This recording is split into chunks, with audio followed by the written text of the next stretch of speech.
സുഭാഷിതങ്ങളുടെ പുസ്തകം 22-ാം അധ്യായം 15-ാം വാക്യത്തിൽ ഇങ്ങനെ വായിക്കുന്നു: ശിശുവിൻ്റെ ഹൃദയത്തിൽ ഭോഷത്വം കെട്ടുപിണഞ്ഞു കിടക്കുന്നു, ശിക്ഷണത്തിൻ്റെ വടി അതിനെ ആട്ടിയോടിക്കുന്നു. ശിശുവായിരിക്കുമ്പോൾ മനുഷ്യരുടെ ഹൃദയങ്ങളിൽ ഭോഷത്വമുണ്ടാവുക സ്വാഭാവികമാണ് എന്ന് വചനം പറയുന്നു.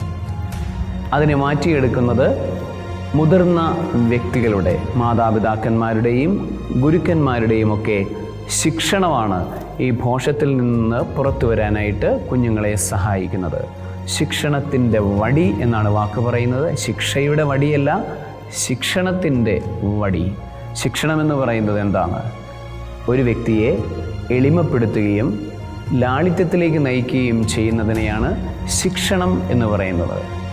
എളിമയിലും ലാളിത്യത്തിലും വളരുവാൻ, അഹങ്കാരത്തെ മാറ്റി നിർത്തുവാൻ, ആസക്തികളെ മാറ്റി നിർത്തുവാൻ, എളിമയിലും ലാളിത്യത്തിലും വളരാൻ കുട്ടികളെ പ്രാപ്തരാക്കേണ്ടിയിരിക്കുന്നു. അതിന് നമുക്ക് സാധിക്കട്ടെ.